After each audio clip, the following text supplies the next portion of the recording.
সত্যি এই বছর আমাদের কৃষ্ণনগরে ঠাকুর মুখ তুলে চেয়েছেন। হ্যাঁ মহারাজ, ধান একেবারে পরিপূর্ণ হয়েছে। তা কবে ধান কাটা হবে পুটির বাবা? পেকেই এসেছে, সপ্তাহখানেকের মধ্যে ধান কাটতে হবে। বেশ বেশ, তাহলে তো ভালোই হলো। এই মাসের শেষের দিকেই তো নবাব বাহাদুরকে শস্যের খাজনা পাঠানোর কথা। হ্যাঁ মহারাজ, এবারে নবাব বাহাদুর খুশি হবে। ঠিক বলেছ গোপাল।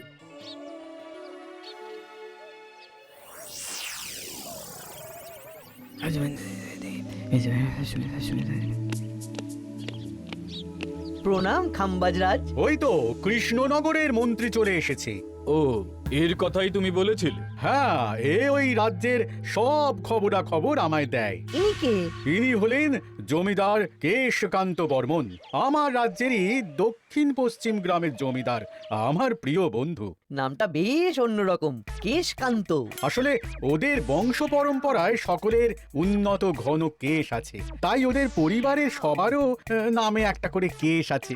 আমি খাম্বাজ রাজের সৌমিত্র এবং সুপরামর্শদাতা। কিছুদিন আগে আমার মাথায় খুব খুশকি হচ্ছিল, মাথার চুল পাতলা হয়ে আসছিল। কিন্তু আমার পরামর্শে একটা তেল মাখতেই মহারাজের মাথার চুল এখন ঘন হয়ে উঠেছে, আর কোনো সমস্যা নেই। বাবা বাবা, ভালো ভালো ভালো। এবার তাহলে কাজের কথাটা বলে দিন। এবারে তো শুনলাম তোমাদের রাজ্যে অনেক ধান উৎপাদন হয়েছে, তাই স্বাভাবিকভাবে নবাব বাহাদুরের কাছে রাজস্ব অনেক বেশি দেবে, কি তাই তো? হ্যাঁ, এবারে রাজস্ব দানে কৃষ্ণনগরই প্রথম হবে। না, তা হবে না।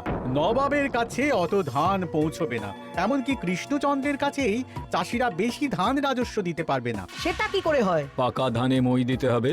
বললাম না, ও আমার সুপরামর্শদাতা। হ্যাঁ, আমার মন্ত্রীকে বাণিজ্যের কাজে বাইরে পাঠিয়েছি কিছুদিন, তাই কেশকান্ত মাঝে মধ্যেই আমার কাছে আসে, গল্পগুজব করে আর সুপরামর্শ দেয়। কিন্তু আমি কি করব? তুমি রাতের অন্ধকারে চাষিদের ধান জমিতে পাকা ধানে মই দিয়ে দাও, এমন ভাবে কাজটা করবে যাতে কাকপক্ষীতেও টের না পায়। আর তাতে আমার লাভ? প্রত্যেক বছর নবাব রাজস্ব দানে বিজয়ীকে 3000 মোহর দেয়, আমি তোমাকে তার থেকে 1000 মোহর উপহার দেব। 1000 মোহর? হ্যাঁ হ্যাঁ, যাও যাও যাও, কাজটা শুরু করে দাও। আচ্ছা।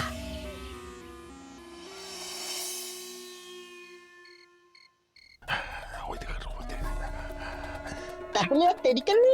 মন্ত্রী মশাইয়ের কথা মতো কাজ শুরু কর। হ্যাঁ চল।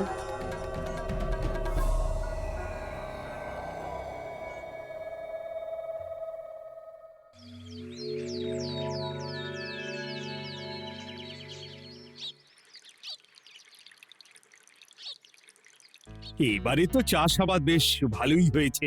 আশা করি নবাব বাহাদুরের কাছ থেকে এবারে আমরাই পুরস্কার পাবো। হ্যাঁ মহারাজ, সারা বাংলায় কৃষ্ণনগরের মতো উৎপাদন এই বছরে কোথাও হয়নি।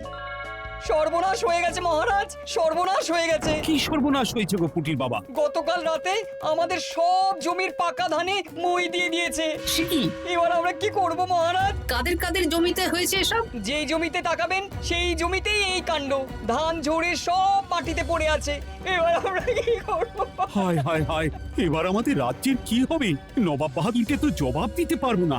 বড় বিপদ হয়ে গেল, রাজ্যে গ্রহের প্রকোপ নেমে এলো। ও, আর কদিন পরেই আমার টেকে আসবে 1000 মোহর। ঠিক আছে, তোমরা সবাই এখন বাড়ি যাও। না, আমার মন মেজাজ ভালো নেই।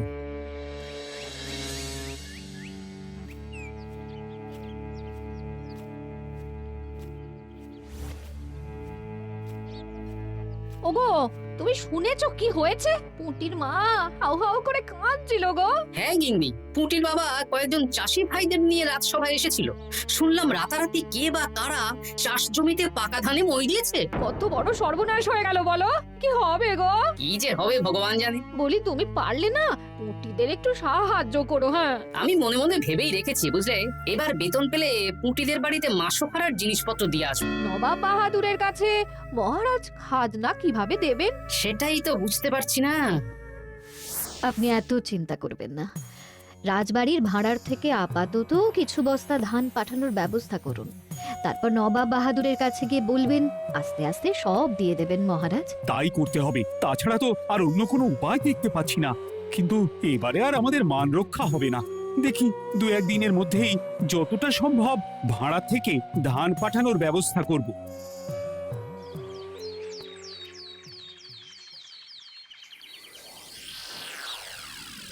এই বছর 10,000 বস্তা ধান রাজস্ব এসেছে খাম্বাজ রাজ্য থেকে, 7,000 বস্তা ধান এসেছে বর্ধমান রাজ্য থেকে, আর মাত্র 100 বস্তা এসেছে কৃষ্ণনগর থেকে। তাই এই বছরের বিজয়ী রাজ্য হচ্ছে খাম্বাজ রাজ্য। খাম্বাজ রাজ্যের রাজার হাতে 3,000 মোহর উপহার হিসেবে তুলে দিচ্ছেন। আর কৃষ্ণচন্দ্র, তোমার রাজ্যের এরকম হাল কেন? এবারে আমাদের সমস্ত রাজ্যের পাকা ধানে কেউ বা কারা মই দিয়ে দিয়েছে। সেসব তোমার মাথা ব্যথা। আমার ধান কোথায়? 100 বস্তা ধান রাজস্ব, কম করে 800 বস্তা ধান রাজস্ব দেওয়ার কথা, কিন্তু তুমি তোমার কথার খেলাপ করেছো। এই বছর আমি নিরুপায় জাহাপানা। আমিও নিরুপায়। হয় তুমি আগামী 1 সপ্তাহের মধ্যে আমাকে 5,000 মোহর দেবে, নইলে কৃষ্ণনগরের সিংহাসন থেকে সরে যাবে। এত বড় শাস্তি দেবেন না নবাব বাহাদুর। আপনি অন্তত মাস 6 সময় দিন, আবার ধান চাষ করিয়ে আপনাকে প্রাপ্য ধান দেওয়া হবে। বেশি কথা বলছো কৃষ্ণচন্দ্র।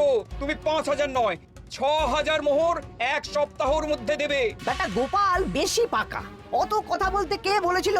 গোপাল, এটা তুমি কি করলে? হায় হায় হায়! সর্বনাশের সময় যখন ঘনিয়ে আসে তখন বিপদের ওপর বিপদ এভাবেই আসে। আমার পাওনা। আরে এখন না, তোমাকে পাঠিয়ে দেব। ওই দেখুন, খাম্বাজ রাজের সাথে কথা বলছে। এখন বেশি কথা বললে কৃষ্ণচন্দ্র আর গোপাল সন্দেহ করবে। চলুন তো দেখি ওখানে গিয়ে কি কথা বলছে। কি কথা বলছো মন্ত্রী? মন্ত্রী আমায় বিজয় অভিনন্দন জানাচ্ছিল। বিজয় অভিনন্দন তো উপহার পাওয়ার সময় জানাতে পারতেন মন্ত্রী মশাই। যাই হোক, আপনাকে তো ঠিক চিনতে পারছি না। আমার নাম কেশকান্ত, আমি খাম্বাজ রাজ্যের দক্ষিণ পশ্চিম গ্রামের জমিদার। কেশকান্ত আমার বিশেষ বন্ধু। আপনার কেশ নিয়ে বেশ ভাব দেখছি। হ্যাঁ, ওই কদিন আগে তো খাম্বাজ রাজের মাথার চুল পাতলা হয়ে আসছিল, খুশকি হচ্ছিল আর কি। তো ওনার পরামর্শে একটা তেল মেখেই তো খাম্বাজ রাজের আবার ঘন কালো চুল ফিরে এসেছে। কেশকান্ত জমিদার হতে পারে, কিন্তু ওর অর্থনৈতিক অবস্থা তাবর রাজাদের থেকে অনেক ভালো। কয়েক হাজার বিঘা জমির মালিকও, তার সাথে চুলের তেলের ব্যবসা করেও হাজার হাজার মোহর রোজগার করে। এই এখন চুল নিয়ে চুলোচুলি না করে চলো কৃষ্ণনগরে ফিরি। এমনিতেই মন মেজাজ খারাপ, 1 সপ্তাহের মধ্যে আবার 6,000 মোহর জোগাড় করতে হবে। হ্যাঁ, চলুন চলুন।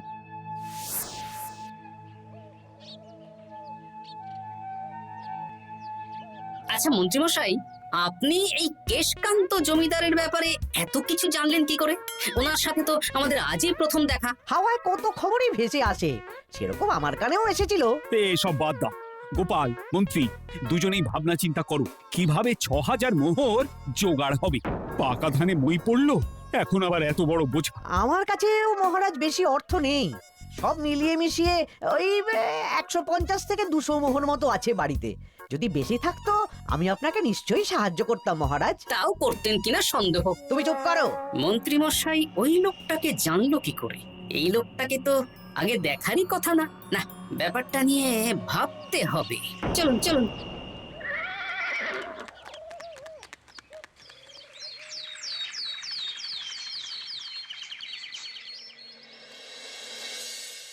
বুঝলে গিন্নি, 1 সপ্তাহের মধ্যে মহারাজকে 6,000 মোহর জোগাড় করতেই হবে, নইলে সিংহাসন ছাড়তে হবে। এখন কিন্তু আমাদের উচিত মহারাজের পাশে দাঁড়ানো। কিছু ভেবেছো কি? আপাতত আমার বিয়েতে পাওয়া আংটি বন্ধক রাখবো, আর তুমি যদি... হ্যাঁ, আমার যে দুটো গয়নাগাটি আছে ওগুলো বন্ধক রাখো, পরে আস্তে আস্তে ছাড়িয়ে নেবক্ষণ। দেখি বাকি সভাসদদেরকেও বলবো, যে যতটা পারে। তারপর ভগবানই ভরসা।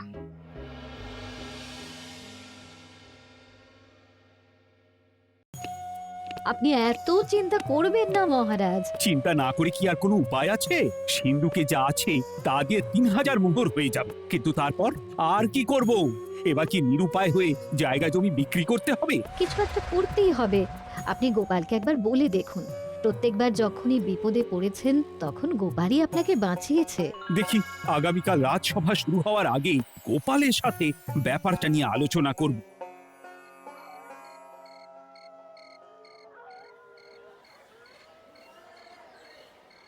এই যে শ্যাকরা, কি করছো? এই তো বলুন। শোনো, আমার গিন্নির জন্য একটা হীরের হার বানাতে হবে, ওই 1000 মোহরের মধ্যে।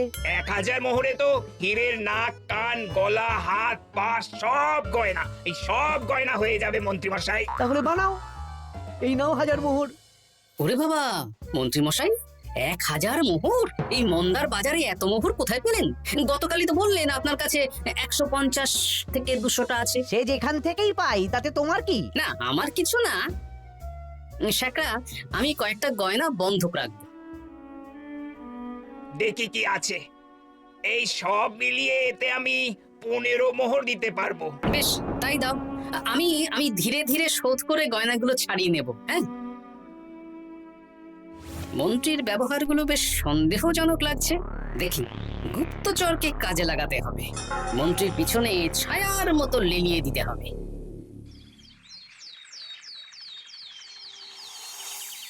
আচ্ছা, মহারাজ, আমি চেষ্টা করছি আপনার এই মোহর কিভাবে জোগাড় করা যায়, আপ্রাণ চেষ্টা করছি। দেখো, আমি 3000 মোহর পারবো, কিন্তু তার বেশি হলে জায়গা জমি বেচতে হবে, হাতে যে বেশি দিন সময়ও নেই। আচ্ছা মহারাজ, দেখছি।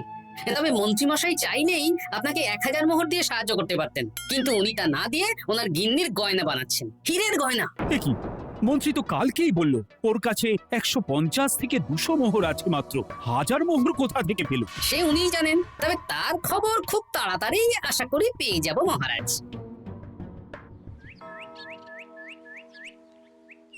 কাজটা একদম ঠিক করলেন না মন্ত্রী মশাই? আপনার কথা শুনে আমরা সবার জমির পাকা ধানে মই দিলাম, কিন্তু আমরা একটা পয়সা পেলাম না। আপনি যে এই কাজ করার জন্য খাম্বাজ রাজার কাছ থেকে ওই 1000 মোহর উপহার পেলেন, সেটা দিয়ে গিন্নির গয়না বানাতে দিলেন, কিন্তু আমাদের বেলায় লবডঙ্কা। তোদেরকেও দেবো, একটু সবুর কর, আগে গিন্নির মাথাটা ঠান্ডা করি। না না, আমাদের এক্ষুনি চাই। আরে এক্ষুনি কি করে দেবো, আমার হাত খালি। আচ্ছা আচ্ছা, ঠিক আছে, এই নে 2 মোহর ধর, 2 ভাই ভাগ করে নি, পরে আরো দেবো। এটা কিন্তু ঠিক না। এসব আলোচনা খোলামেলা জায়গায় করা উচিত না। উফ, পরে তোদের সাথে কথা বলবো, এখন যেতে দে, বাজার করব, তারপর আবার রাজসভা আছে। আচ্ছা, এই ব্যাপারটা মহারাজকে আর গোপাল দাদাকে জানাতে হবে। গোপাল দাদা, মহারাজ আসল খবর পেয়ে গেছি। কি খবর? আমি একটু আগে শুনলাম। কাজটা একদম ঠিক করলেন না মন্ত্রী মশাই? আপনার কথা শুনে আমরা সবার জমির পাকা ধানে মই দিলাম, কিন্তু আমরা একটা পয়সা পেলাম না। আরে তোদেরকেও দেবো, একটু সবুর কর। মন্ত্রী, আমি না তোমাকে মেরেই ফেলবো। মহারাজ, মন্ত্রী মশাই এখানে গৌণ। উনি অর্থের লোভে এসব করেছেন, আর ওনাকে দিয়ে করিয়েছেন খাম্বাজ রাজ। হ্যাঁ, যাতে এবারে বিজয়ী হতে পারেন। তাই আপনি এই খবর 5 কান করবেন না মহারাজ। আমি খাম্বাজ রাজ আর ওই কেশকান্তর কাছ থেকে ক্ষতিপূরণ ঠিক আদায় করে আনব। কিন্তু কিভাবে? শুনুন তাহলে।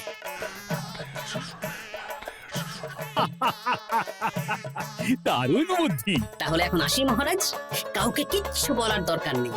আপনি শুধু আগামীকাল সন্ধেবেলা খাম্বাজ রাজের দরবারে চলে আসুন, পারলে নবাব বাহাদুরকেও সঙ্গে করে নিয়ে আসুন। হ্যাঁ। প্রণাম খাম্বাজ রাজ। কে আপনি? আমি হতাশ রঞ্জন, পশ্চিমে থাকি। কি চাই বলুন?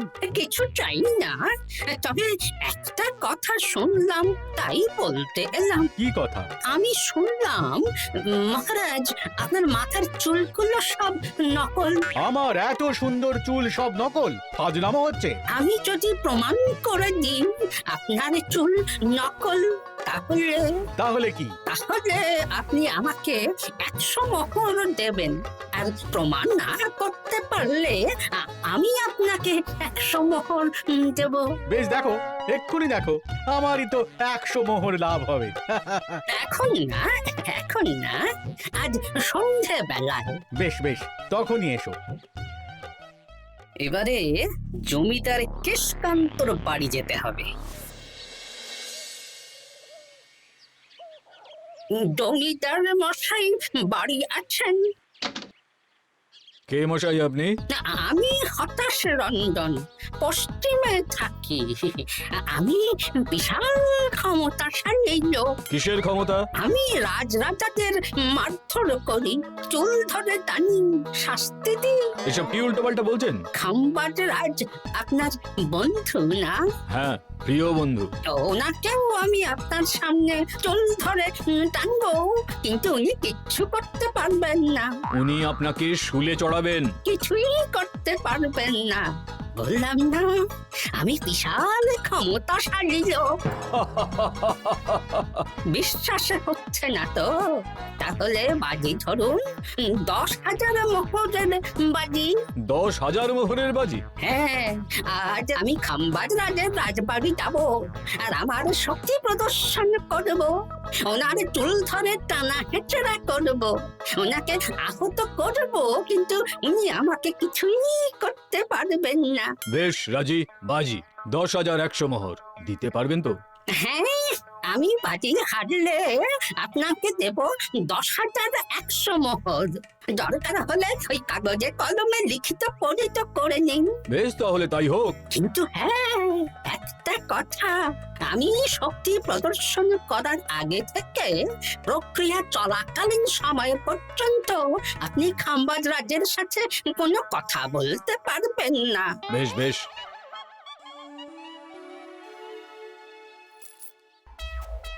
তাহলে শুরু করি। শুরু করো। এবার আমি প্রমাণ করেই ছাড়বো।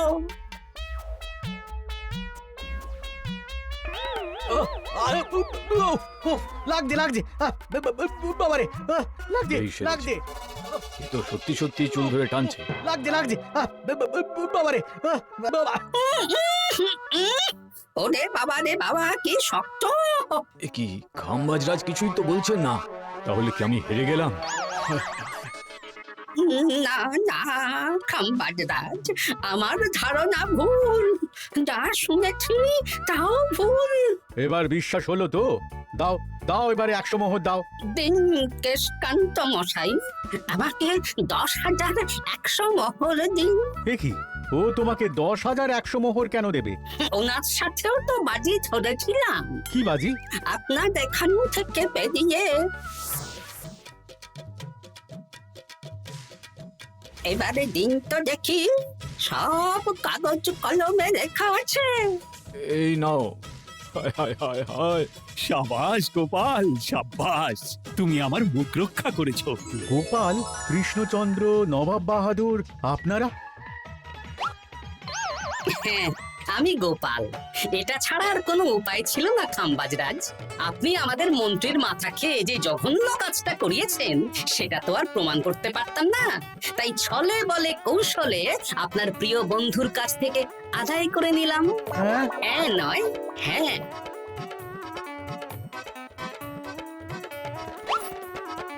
এই নিন মহারাজ। এতে কত মোহর আছে? 10,100 মোহর। এর থেকে 100 খাম্বাজ রাজকে দিন, 6,000 নবাব বাহাদুরকে, আর বাকিটা আপনার কাছে রাখুন।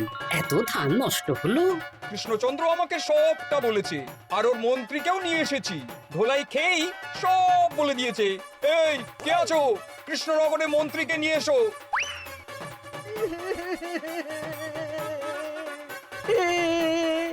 মার খেয়ে আমি সব বলে দিয়েছি খাম্বাজ রাজ। উদ্ধার করে তো জাহাপানা, আমাকে ক্ষমা করে দিন।